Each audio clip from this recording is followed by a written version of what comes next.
We're back. Time for another edition of the Carolina Insider Rapid Reactions Edition. After Carolina just blitzes Syracuse today in the Smith Center, 103-67. It is the most points Carolina has ever scored against the Orange. It is the largest margin of victory ever by Carolina over Syracuse. Tar Heels led by as many as 39 points in this game, and they win it eventually by 36. Jones and Adam here with you. Coming up soon, you will see my interview with Coach Davis after the game. Adam talked to R.J. Davis after the game. R.J. had a team high and game high, 22 points in this one, and the Tar Heels with ease run past the Orange. Adam, I mean, every part of this game, Carolina was better than Syracuse today. I thought Carolina's effort defensively in the first half, I thought Carolina's pace in which it played, I thought Carolina's stick-to-itiveness on the glass, it just wore Syracuse down to the point where the Orange, after about 12 or 15 minutes, they were just like, that's enough.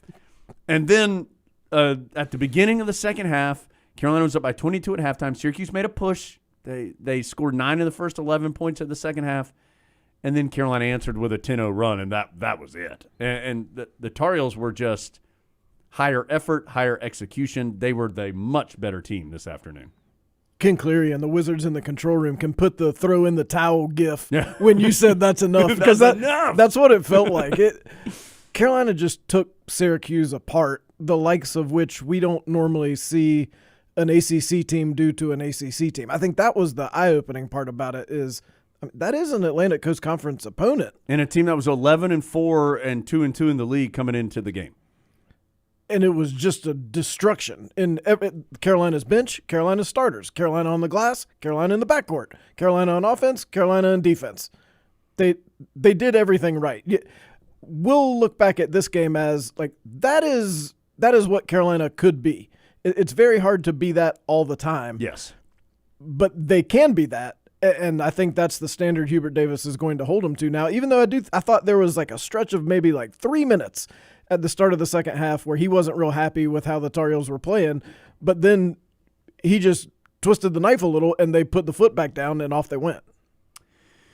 Adam, the pace at which Carolina played I thought was really impressive today. They pushed it. They got a bunch of steals. They had 13 steals in that game, so that obviously is going to turn into some fast break opportunities. It just, and I say this to Coach Davis in the interview that you're going to see in a second, this is like the blueprint of Carolina basketball today. The running, the rebounding, sharing the ball. It was, I mean, all of it. It was really, really impressive. I'm surprised the Tar Heels only had 16 assists. It felt like more than that. It felt like every time Carolina scored, you were like pointing to the guy who threw him the ball. Because don't worry, Adam points from the stands. He's like, yes, you made a good pass, Elliot Cadeau. Coach Smith specifically asked me to do that, to carry it on.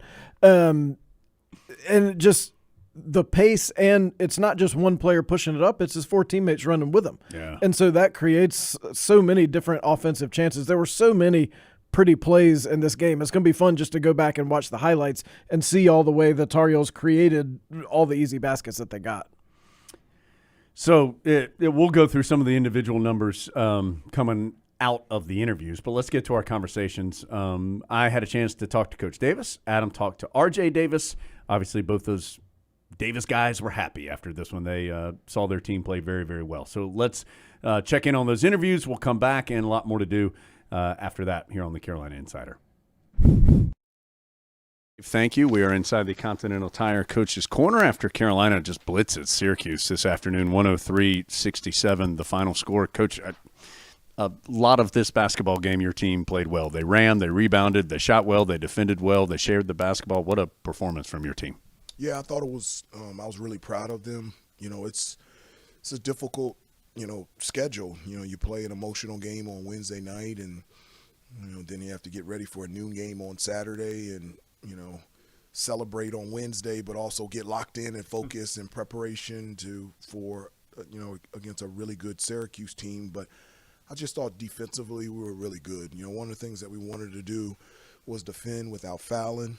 I think we did a pretty good job of that in the first half, but the second half I thought we did an outstanding job. And then once we were able to get the rebound, one of the things that Syracuse does is they get a lot of steals in transition. They lead the ACC in steals, a little bit over 9 a game. And I thought we did a really good job of handling that type of pressure, being able to pitch the ball ahead and really score in transition. I thought our pace, our ball movement, our spacing, it was on point today.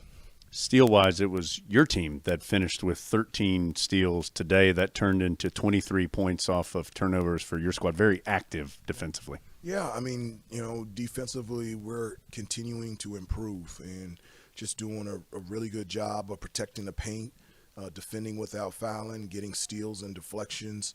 We picked up full court, had some full court pressure that allowed us to get some steals and get in transition, and that's something that we've talked about, that we want to be a good rebounding team and a good defensive team, and that alongside of us being able to score, that puts us in really good position whomever we play. 53-30 was the rebounding advantage for Carolina in this one. Coach, 58-32 points in the paint. Your team had the advantage today. How'd you guys get so many effective shots and points close to the basket? Well, I mean, I say it to them every game that we want to dominate points in the paint through post penetration and offensive rebounding, because we have bigs that can score in the paint. We have guards that can get to the basket. And when our 3, 4, and 5 go to the offensive glass, we get second chance opportunities. So that's an advantage for us, so why not use it? And we did it today, whether Syracuse was in man or zone or in transition or out of bounds underneath. Very rarely did we settle for the outside jump shot. We got the ball into the paint, to the basket, and worked inside out, and it worked really well for us. Just two more things, Coach. Syracuse does not run that zone as its primary defense anymore, but they did today after you guys had a lot of success early. How'd you feel like your team adjusted when they went to that zone so heavy? Well, I thought it was really good for us because that's the first time a team has zoned us, especially that long of a period. We really haven't faced it this year, and so it really gave us an opportunity to work on it, grow from it, look at the film and see which ways we can build on that, because there are going to be situations where teams do play zone and we have to be able to execute the way. But I was very proud of how we're thinking we're going against man the whole game, and it had to adjust to playing zone. And it's the first time that we went up against somebody that would even get in the zone even after a missed basket too. And so I felt like we handled it really well. Last thing, at one point during the game, I think I said something like, if you looked up Carolina basketball in the dictionary, it might look like, you guys were running the offense. This just felt like Carolina basketball today. Yeah, and it's a Saturday afternoon ACC game, and it's always, the energy's always live, and I know there's a lot of excitement for how this team is playing, and for us to stay the course and be able to celebrate, but to move forward and understand there's so much more room for improvement. That's the maturity of this group, and it's really a joy and a pleasure to be able to coach them. Gosh, the effort was high, the execution was high, and the margin of victory was high. Carolina wins 103-67. Coach, congratulations on the big win, and look forward to talking with you soon. All right, thanks a lot, Jones. Appreciate it. That's Hubert Davis, guys. Continental Tire, Coach's Corner. Alongside R.J. Davis, after Carolina just takes apart Syracuse at the Smith Center. R.J., a lot of things went right in that game. For you individually first, offensively, how were you able to get such good looks and knock them down? I think my teammates did a good job of, driving the lanes and finding me open for threes, and I had the confidence to go ahead and knock it down. But then I also took advantage of myself and had it in transition, attacking the paint aggressively, and just overall looking for my shot. And I think overall, between myself and my teammates, we really did a good job of just sharing the basketball, and I was able to just go ahead and knock down the threes. Talking about sharing the basketball, Coach Davis has talked about how much he enjoys when teammates enjoy watching other teammates score. You had the lob to Jay Witt for the dunk, and you may have been as high as Jalen Withers. We're going to have to go back and look at the tape. Yeah. What creates that kind of environment where you're as excited about him dunking as you are you making a three-pointer? I think it just creates a loving and healthy environment, to have your teammates and to be happy for each other's success just makes the locker room even better, and overall just have an enjoyment and a fun time playing on the court. I think that's what success is not always just applauding for yourself, but applauding for your teammates. And as you can see, when we're making the extra play, extra pass, throwing the lobs, or whatever the case may be to a teammate, you can see the joy and throughout the whole locker room and throughout the whole bench. So that's one thing that we really keyed in on going into the season, and one thing that this team has really just brought to light and openly stepped on the campus with it. So I think it's all natural. What cultivates that? It's easy to sit here and say, well, that is how it should be, but it's not always that way. Why is it that way? I think when you just have great people, great teammates that just overall just, happy of being here, happy to put on this jersey, running out that tunnel. I mean, everyone talks about Carolina and just the family, the brotherhood that's really represents itself here. And I think we could really feel that, and I think that's what cultivates it. And I think overall everyone's just grateful for the opportunity just to run out on that floor and play in front of this fans. So, and they make it easier for us to do that. So I think the family overall just, cultivates that whole energy. It's not all easy. There's a lot of hard work that goes into it. Hard work defensively today. A lot of bodies on the floor going after loose balls. Seemed like you guys got every single loose ball. What's happening good defensively right now here for so many games in a row? We're taking pride in it. We're taking pride in our matchups. We're taking pride in team defense, and that's something that we didn't really have in the beginning of the year, but we've really seen the potential and seen how good we can be as a team defensively, and we've really just been emphasizing that in practice. And going into the games, we really just we're controlling the backboards, controlling the rebounds, controlling our matchups, being the gaps, and overall, everyone's talking. I think Coach Davis had talked about it, just like in the huddles. He likes the communications, not just from himself, but from everybody in the huddle. That's what really gets us going and really just keeps everyone together. So defensively, we're doing the great things in order to us to lead down to offense, and it's keeping us in the games and actually winning by a lot. So.